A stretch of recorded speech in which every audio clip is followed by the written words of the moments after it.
Alright lads, back for another round. What were we doing yesterday? We were about to have a conference with the Valex about economic international agreement. Is that right?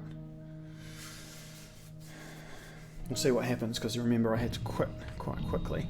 So, what happened to it? Trade talks. That's it. And what have we got up here? Trade talks with Agnolia as well. Alright. The Agnolian trade talks are more important, so I'm going to do the Valen trade talks first. Sort them out and see what they've got.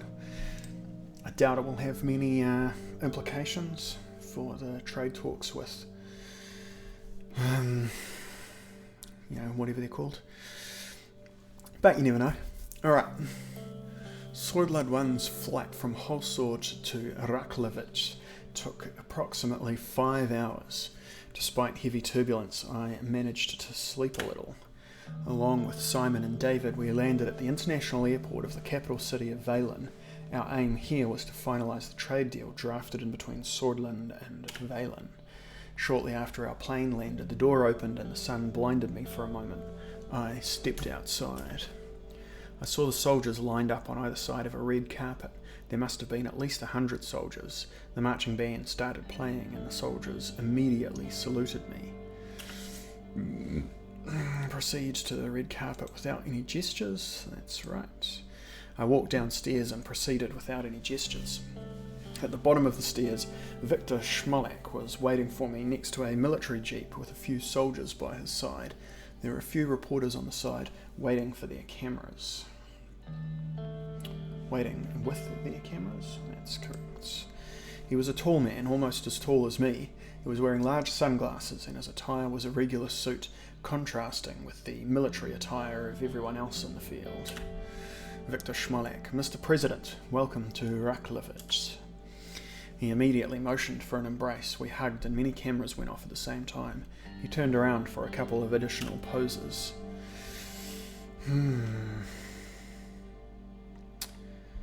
Thank you for inviting us.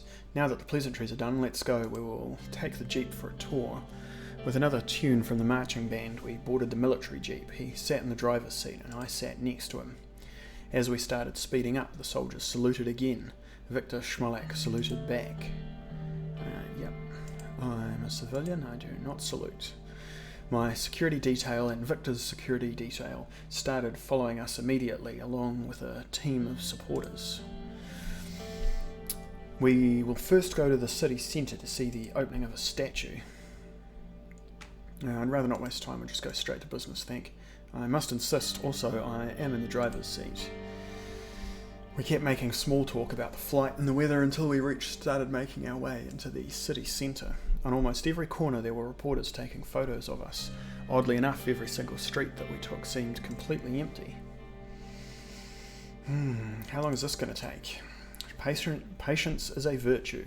We will be done soon and then we can discuss our trade deal. Yeah, well, that's what I'm here for. We arrived at the city centre. In the middle of a large plaza there was a covered statue.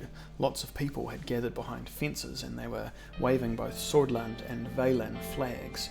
Victor waved back to them. Yeah, I think this is all staged. My people have been very supportive of this visit, Mr. President. I'm sure you are delighted to see.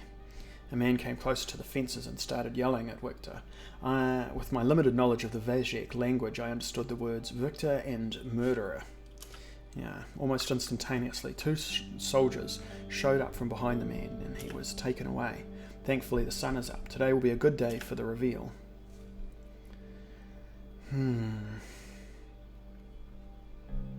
Let's get over with this. Very well, let's take our places. We took our places in front of the statue and with a drum roll, the statue of Victor Schmolek was uncovered. The statue was done pretty well, except that he was made more masculine. He was wearing a cloak and holding a sword in hand. Excellent statue, very lifelike. What do you think? Mr. Schmalak, I don't have time for these games. Let's go straight to the business. Don't worry, we will. Join me for a walk. I followed him through the streets. At every corner, more and more photos were taken. We stopped in front of a pastry vendor on the street. Give me 2 strudels. The man behind the stand smiled and gave us 2 strudels.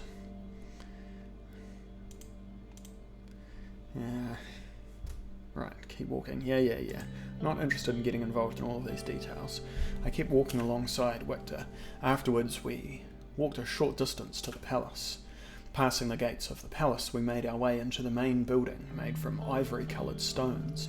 The old guard towers flanked the magnificent main building from both sides. The inside of the palace was very spacious, with a large grey chandelier hanging from the ceiling. Great staircases, made from the same ivory stone, had red carpets on them. On both sides of the upper levels, guards stood with the traditional outfits of the old Vizhek kingdoms. We finally reached the office of the President of Valen. A door closed behind us. The interior boasted gold ornaments on the walls, ivory colours, and various jewels attached to different artefacts of old. As it was customary in Valen, we sat down on the carpet. Now we can talk about our trade deal, at last. Right, no point in being more of a dick than absolutely necessary now that I'm getting what I want. But before that, for God's sake, bring the quiche. A few assistants immediately entered the room carrying a large ornamented quiche, the well-known smoking instrument originating from Valen. They immediately lit it up and the room was filled with the scent of tobacco.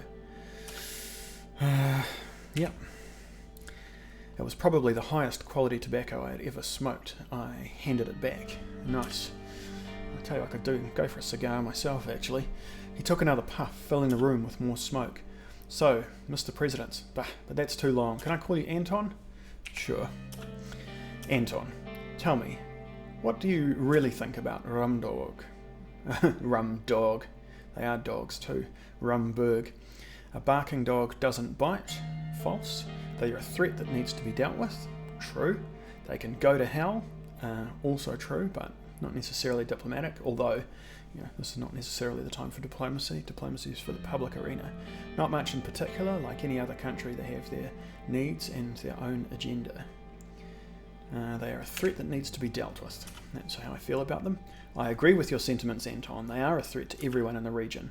I assure you, their time will come. Fantastic. Maybe we can get an alliance out of this. Fantastic. Are you planning something? No, not yet. For now I have something else in mind. I'm listening. He clapped his hands. 2 assistants came into the room with a map of the border regions in between Valen and Swordland. He pointed at the border. Look, Bloods and their so-called BFF are causing problems for me in this region. I know that they are a problem for you as well. I will not allow these traitors to exist in my border, so I will hit them with all the might of Valen. Those terrorists need to be destroyed. I call it Operation Bear Trap. And what do you want from me? Play the innocent?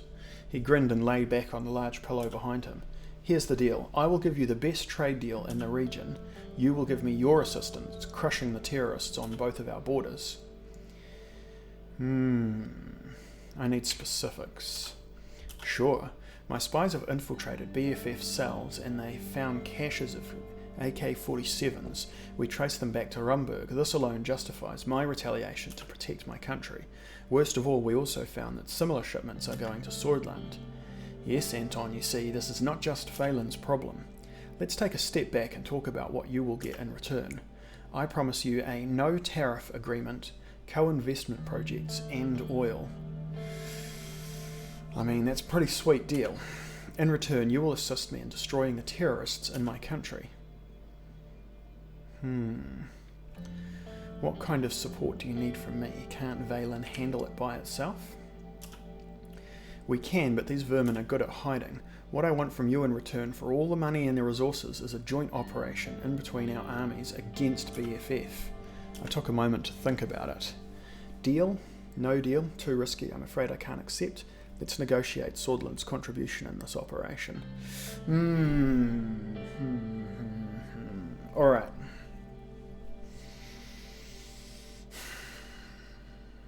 The positives are we get all of that money, which we really need, we get all of that oil, and we get a no-tariff trade deal. Fantastic.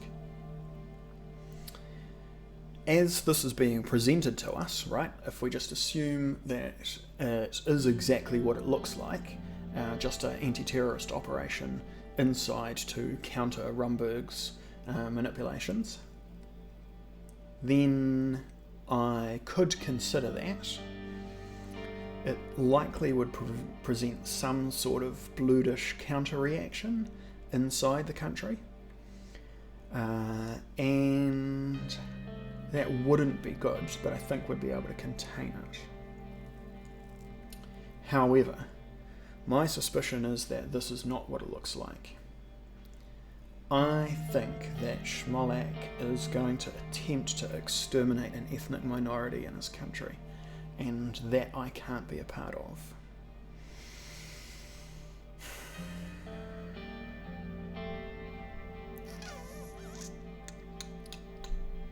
If I take option 3, let's negotiate Swordland's contribution in this operation, and I can still back out afterwards, then that's the choice that I would be tempted to take.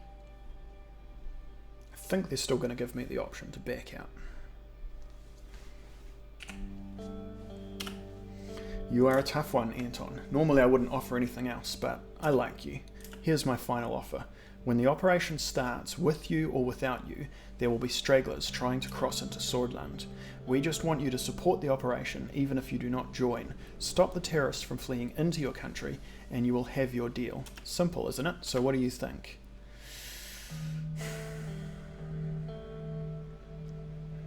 Well, you'll remember right at the very, very beginning, those of you who have been watching since time one, I actually used to work on this border as a soldier, and we turned back refugees at a certain point. And if this deal does crush the Rumberg networks, that's certainly to a military advantage for us. I am going to accept the deal because we won't need to enter their country and get involved in the actual operation, and I'm going to keep a close eye on it. If it looks like they are not pursuing simple CT actions, counter-terrorist, and almost certainly as they pursue the counter-terrorist operations, it will turn into an insurgency, and then it'll have to turn into counterinsurgency operations.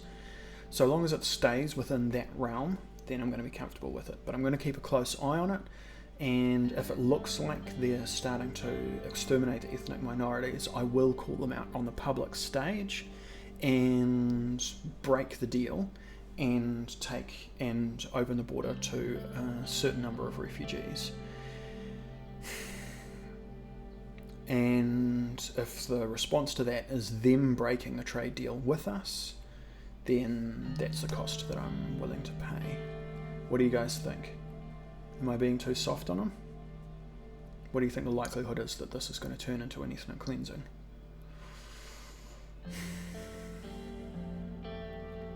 He gives us what he wants now, and we agree to do what he wants later. That means we have the power, because we get what we want, and then when the time comes for us to fulfill our commitment, we can just go, sorry, we've changed our mind, actually, we're not going to do that after all. So I think I've talked myself into doing it, despite my shortcomings? Maybe they are shortcomings. Misgivings is the word I was looking for, though.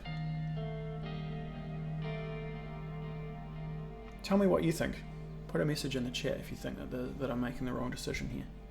I'd be interested in your opinions. Deal. I knew I could trust you, Anton.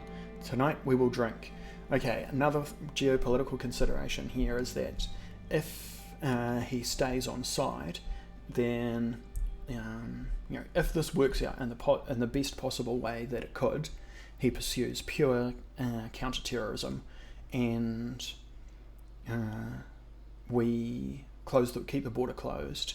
That the fact that has occurred, that opens up a window for us to bring Valen in as an alliance member, and if we have an alliance with them, then that means that will definitely, even though they're quite a weak power, it does mean that if Rumburg attacks us, then Valen will be able to invade on a,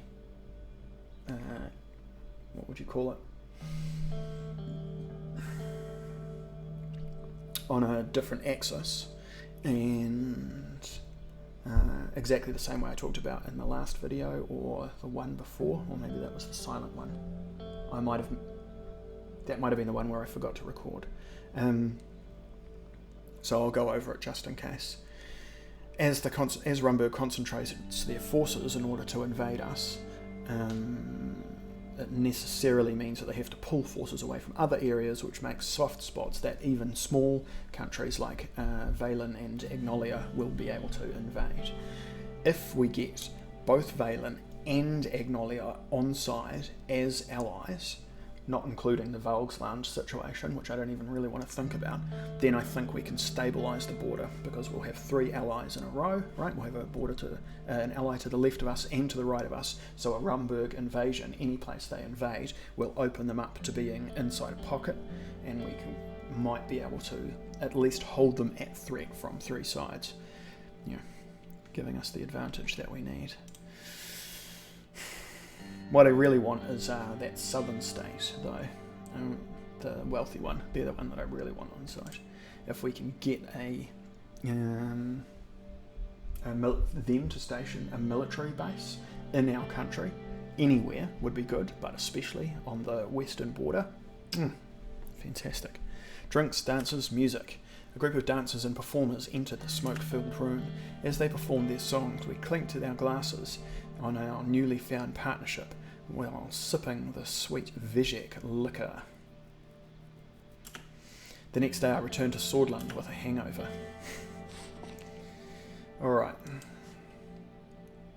Sketchy. Could be worse. See what the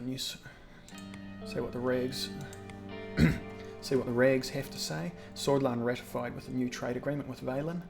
Oh man, if that fixes our economy, it will have been worth it. Now, let's see what happens with Agnolia.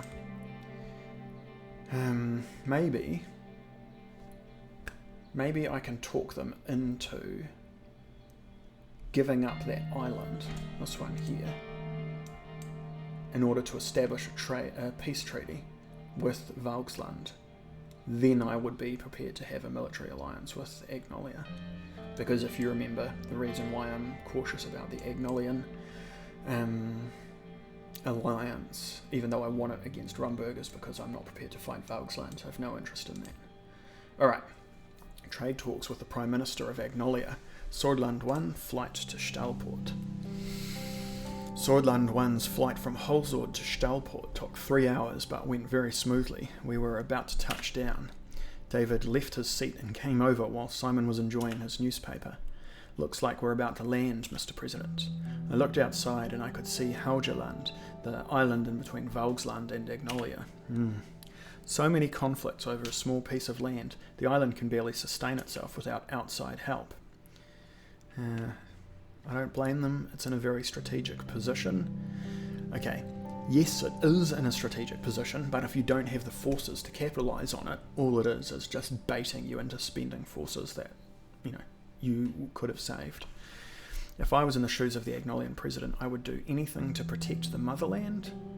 Okay, but in terms of this island, that's not true. I know, I was just thinking the same thing. There we go, the non-committal answer. Thousands of people died fighting for it. I wonder if it was worth it. I suspect it will be one of the topics that Mr. Van Houten will bring up as a bargaining chip. We must be careful. Good spotting, David Vichy. You're getting a promotion. I always knew you were sharp. Helgeland might be under the control of Agnolia, but the international community is yet to recognise it, and for a good reason too. Nobody wants to make an enemy of Valgsland, especially because of the support of United Contana and CSP. CSP, that's the name of the security pact? Yeah, perfect. Alright.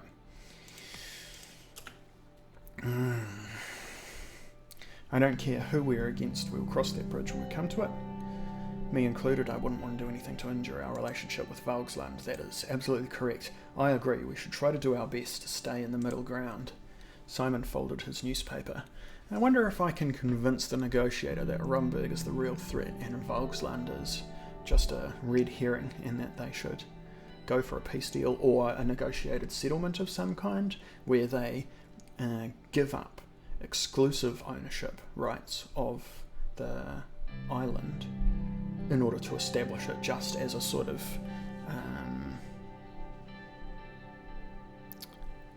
we'll make a decision about this in 20 years type agreement. At the moment we both claim it, but Wells put it off to later or something like that. Simon folded his newspaper, got up from his seat and sat right next to us. Aside from the point of Helgeland, we need to be careful with the additional requests. According to the deal that was negotiated so far, they want to sell us their steel for a higher price, and they are requesting easier access to our agricultural market.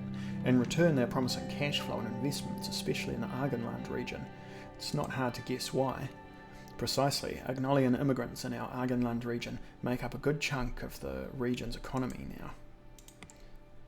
Argenland. This area here. So, as I've mentioned previously, a Rumburg invasion would probably cut this off. But Agnolian investments, still worthwhile. During the initial negotiations, they have brought up the topic of immigration many times. Our job will be harder because of our new tightened immigration laws. Let's see if we can shake hands on it. The pilot made an announcement that the descent had started. David and Simon went back to their seats. Now, I think at the moment the current trade agreement that we have is actually giving us the advantage. So I'm not going to sign it. It's not just that the trade agreement needs to be beneficial, it needs to be better than what we've got at the moment. I took another look outside the window. I could see Stahlport, the capital city of Agnolia. The large dockyards of the city and the canals appeared closer as our descent continued. Stahlport was certainly a fitting name, due to Stahl meaning canal. Okay.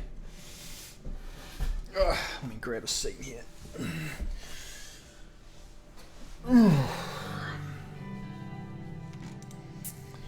A couple of minutes later, we finally touched down. The plane parked. I took a final look out the window. The welcoming ceremony from Agnolia was waiting out along the red carpet outside. After the guards made their way out, I exited the plane. Wave at the crowd. Pardon me.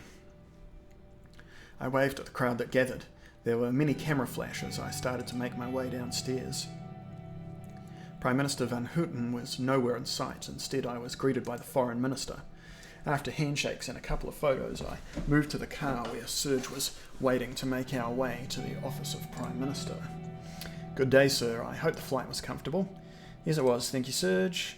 I got in the car and we made our way through the foreign streets. Our convoy was protected by Swordish and Agnolian guards in their vehicles. We began driving by the highway beside the port and saw dozens of dockyards and ships anchored.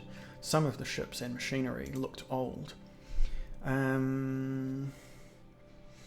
Seeing as the Agnolian immigrants haven't been making trouble, I would consider opening the immigration a little bit, but only on this side. The city itself looked very grey and grim. The buildings had a touch of Rumburg's famous monarchian architecture, with a mixture of Swordish signature domes on the older ones. We were now on the main road to the office of the Prime Minister. Looks like they're not too happy to see you, sir. Serge pointed at the crowd that gathered on both sides of the street. It was a protest. They were shouting and yelling at our convoy. Some of them held signs written in Swordish. Swordland must pay its debts to Agnolia. You know, I never knew Agnolians were so ungrateful. Not everyone sees a great leader like you every day. I wonder what propaganda their state is feeding them. They're afraid of you, sir. They're scared that Swordland will reach its potential. They don't want you to be seen as the great hero you are. Pull your tongue out of my arsehole.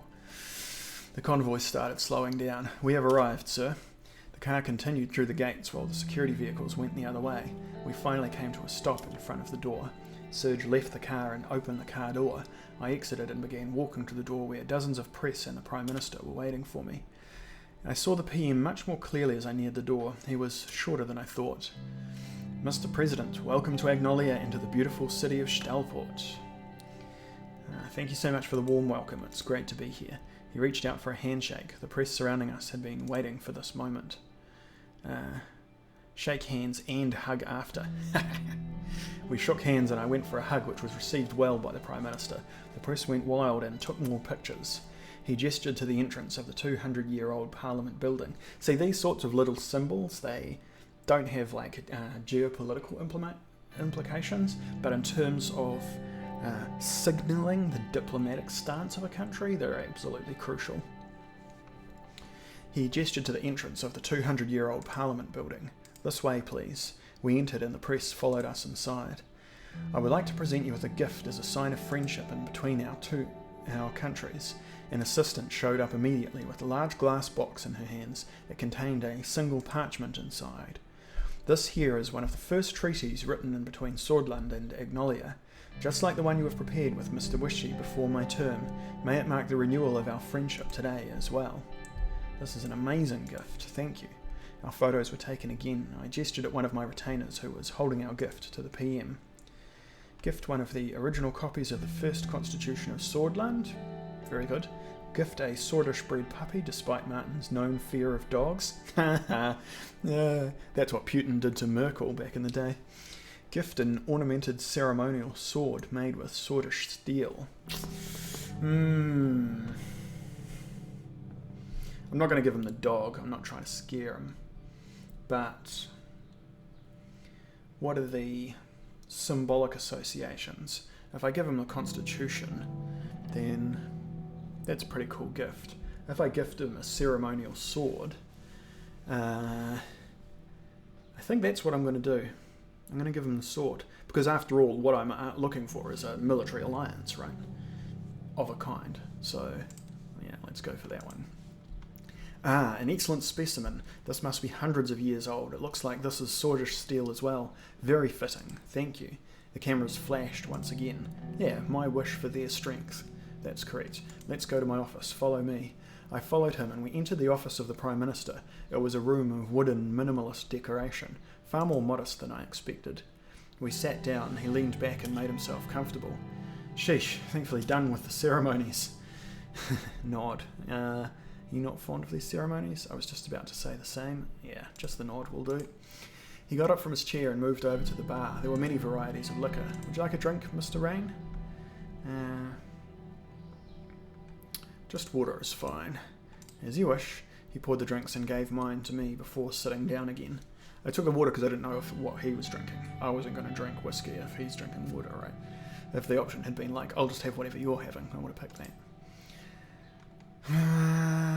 Let's go straight to business. First of all, I would like to say that I have been watching your recent changes to the immigration policy. We have worries about the new and tighter immigration laws. Immigrants are very important for beneficial economical development, and we believe that very much in Agnolia. I would definitely prefer Swordland to be welcoming to Agnolian citizens and vice versa. That's fine, I'm willing to fold on this. Why don't you deal with the problems in your own country first? The decision has already been made. Before I start caring about Agnolian citizens, I must care about my own people. What's the most conciliatory? It's basically number 2. If there was an even more conciliatory option, I would have chosen that. A valid point, but you're not giving me much incentive to work with. He took a sip from his vodka. So tell me, Mr. Rain, is Swordland a reliable trading partner to Agnolia? Not if you keep acting like you have the upper hand. As long as Agnolia is a reliable trading partner. Of course, Mr. Van Houten, you can trust Swordland. Very good. Van Houten leaned back further in contemplation. So what's it going to be? Are you going to talk all day about what I've done, or are we going to sign this deal? So what's it going to be? I'm afraid with all your actions so far, I'm not convinced that Swordland is the right partner for Agnolia. Swordland is simply too volatile. Elected politicians are getting killed in your country left and right, not to mention the subsequent protests in between, well, the left and right. Ha, what a joker. We were willing at first, however the situation has changed. We do not have confidence in your state anymore. He's not saying what he actually thinks. This is all just bluster for the negotiations. I'm sorry you've come all this way for this. Can't we work something out? It is difficult, but I will still offer an alternative for the sake of our history together. Here we go. First, you will allow us privileged access to your agricultural market, and you will be buying steel from us for a higher price that rights the wrongs of the past. I'm willing to do those so long as he makes the deal sweet enough. And there is the issue. As you know, Helgeland has long contested between Agnolia and Valgsland. You know how the international community does not recognise our rightful claim on the island, including Swordland. We can only agree to this deal if Swordland finally announces the recognition of Helgeland as Agnolian territory. I am not going to do that. Fair enough, Swordland will recognise the island and Agnolia's other conditions, -1 government budget. You're asking too much. I can't posture myself against Valgsland. We are asking too much. I took you for someone you were not, I suppose, but you are no different than your predecessors.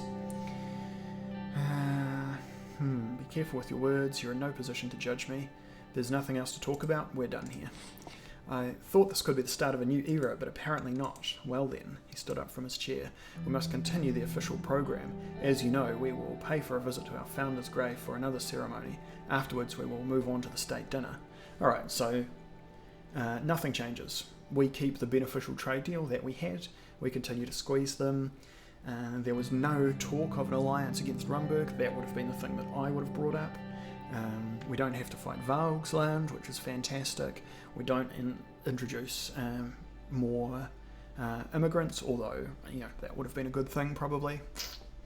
Alright. After you. And we really have to go through the whole program. I can't snub him though. As soon as we left the office, I briefed Simon and David on the outcome of the meeting. The rest of the state trip was full of fake smiles, handshakes, incredibly long ceremonies, and even longer meetings between our ministers and their counterparts. When we came to the end of the trip, the way back was mostly silent. I couldn't help but let out a sigh of relief when we touched down on Holsword. Alright, well, if that's what it takes, that's what it takes. Okay, what's in the news? Radical journalist arrested. Darkness descends. Geopolitico. Van Houten is playing with fire. Yesterday morning, Chancellor of Valgsland, Hegel, delivered a press conference in Helm about the escalating tensions in Helgeland. During the press release, he said, Agnolia's unlawful occupation of the island will not stop us from doing whatever it takes to protect our people living in Helgeland. He heavily criticised and condemned Prime Minister Van Houten. We are dealing with an illegal occupation force which doesn't refrain from entering our territorial waters without asking our permission. Van Houten is playing with fire, and if he is not careful, he might get burned, said Hegel. Geopolitical will be watching the developments closely. Yeah, no way in hell do I want anything to do with that. No siree, not a chance. Forget about it. Not happening. Not going to get involved. Alright. Let's see what these other briefs are. Read the report from Lenkirk. Rioters arrested.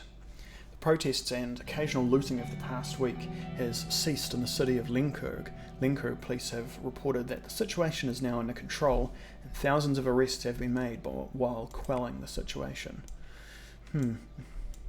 Okay, but again, for what purpose? And what have we got here? Speech of the President on the reform. So I'm going to save that for next episode, I think. We don't have anything else that needs done. Let's do a quick flick of these. We failed at negotiating a trade deal with Agnolia. That's right. But we successfully got the trade deal with Valen. Alright, 1 out of 2. It's not bad. Isn't that what Meatloaf sung? Promoting the market economy. Recovered trade volume. Recent successful efforts in signing a new comprehensive trade deal has recovered the trade volume of Swordland to pre-recession levels. Hell yeah, we're making money now, boys. And the expansion program. Valen border defence. Additional military forces are moving to reinforce the border between us and Valen. That's right, but we will pivot those to Rumburg if necessary. Diplomacy. Tariff-free oil trade with Valen. Hell yes, that's going to be excellent for the economy. Alright, nice one. Things are looking up, lads. I'll see you lot next time.